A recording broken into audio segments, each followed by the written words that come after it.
love me till the day I gotta convince myself I don't want it even though I do. Video ini dibuat untuk memenuhi tugas unit mata kuliah Bekal Keluarga. Diampu oleh Dr. Farida Aryani, SPD, LPD. Video ini akan menjelaskan tentang konflik dalam keluarga. Yang pertama, kita harus mengetahui pengertian keluarga. Keluarga merupakan unit terkecil dari masyarakat yang terdiri atas kepala keluarga dan beberapa orang yang tinggal di bawah satu atap dalam keadaan yaitu pengertian konflik, di mana konflik adalah relasi psikologis yang antagonis terkait dengan tujuan-tujuan yang tidak biasa, sikap-sikap emosional yang bermusuhan dan struktur nilai yang berbeda.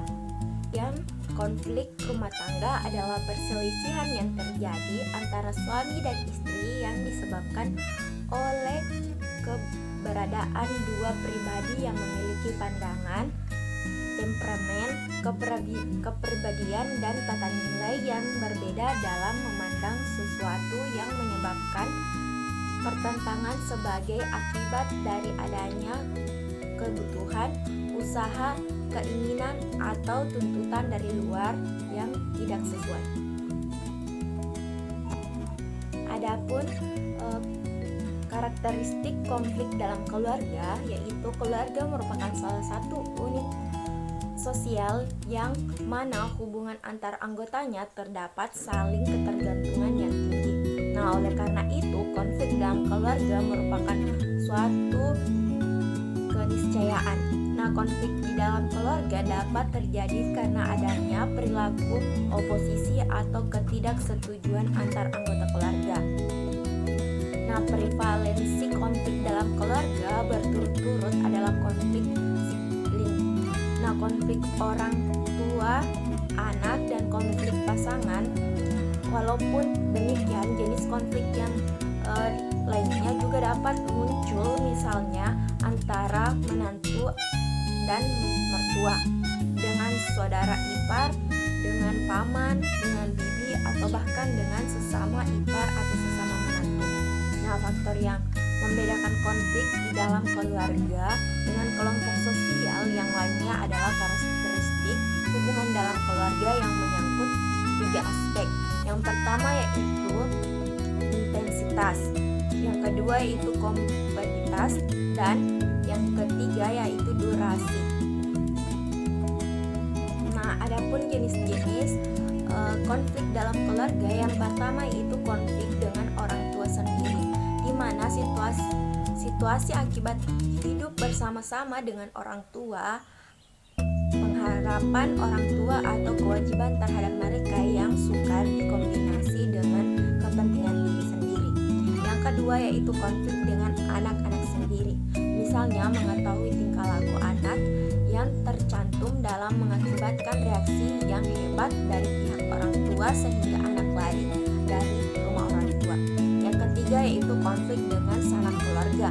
Dalam masa anak-anak atau masa remaja dapat timbul konflik terutama dengan kakek, nenek, paman, atau bibi yang ikut dalam pendidikan anak pada masa-masa.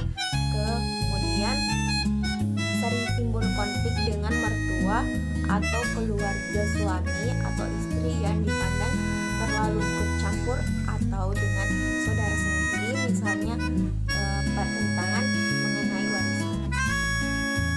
Yang keempat yaitu konflik dengan orang lain atau konflik sosial, timbul dalam hubungan sosial dengan tetangga, teman sekerja, dan orang-orang lain.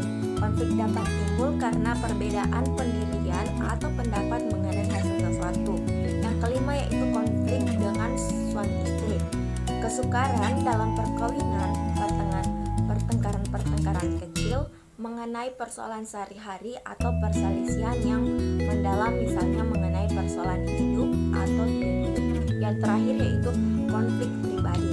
Nah, timbul misalnya karena minat yang berlawanan, tidak ada keuletan atau tidak ada kemampuan untuk meneruskan, untuk mengembangkan diri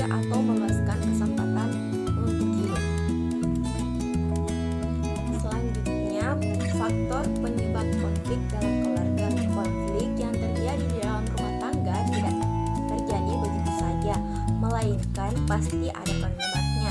Adapun beberapa sumber konflik dalam rumah tangga diantaranya yang pertama yaitu ketidakcocokan dalam kebutuhan dan harapan satu sama lain. Yang kedua yaitu kesulitan menerima perbedaan-perbedaan nyata atau biasanya atau kebiasaan, kebutuhan, pendapat dan nilai. Yang ketiga yaitu masalah keuangan atau cara memperoleh dan membelanjakan. Yang keempat yaitu masalah anak. Yang kelima yaitu perasaan cemburu dan yang dimiliki berlebihan sehingga pasangan kurang mendapat kebebasan. Yang keenam yaitu pembagian tugas yang tidak adil. Yang ketujuh yaitu kegagalan dalam berkomunikasi. Dan terakhir yaitu pasangan tidak sejalan dengan minat dan tujuan awal. Nah, faktor-faktor penyebab konflik rumah tangga yang sering terjadi adalah sebagai berikut. Yang pertama yaitu faktor ekonomi, yang kedua faktor anak, yang ketiga faktor kegagalan dalam komunikasi, yang keempat yaitu faktor kecemburuan. Nah, yang kelima yaitu faktor agama. Cara mengatasi konflik dalam keluarga. Berikut adalah langkah-langkah yang bisa digunakan untuk memulai menyelesaikan konflik dalam keluarga. Yang pertama itu perjelas konflik yang sedang terjadi dengan melakukan identifikasi terhadap anggota keluarga. Yang kedua yaitu diskusikan masalah dengan tenang dan seluruh anggota keluarga harus mengungkapkan pendapatnya. Yang ketiga yaitu mintalah pendapat dan solusi dari setiap anggota keluarga mengenai langkah untuk menyelesaikan permasalahan tersebut. Yang keempat yaitu jika kondisi dan situasi memanas, silahkan baiknya jika mengambil waktu untuk climb down sejenak. Yang kelima yaitu ambil sebuah solusi yang terbaik dan mintalah persetujuan dengan setiap anggota keluarga. Yang terakhir yaitu buktikan solusi tersebut dengan tindakan nyata, karena solusi tanpa adanya tindakan sama dengan jalan buntu.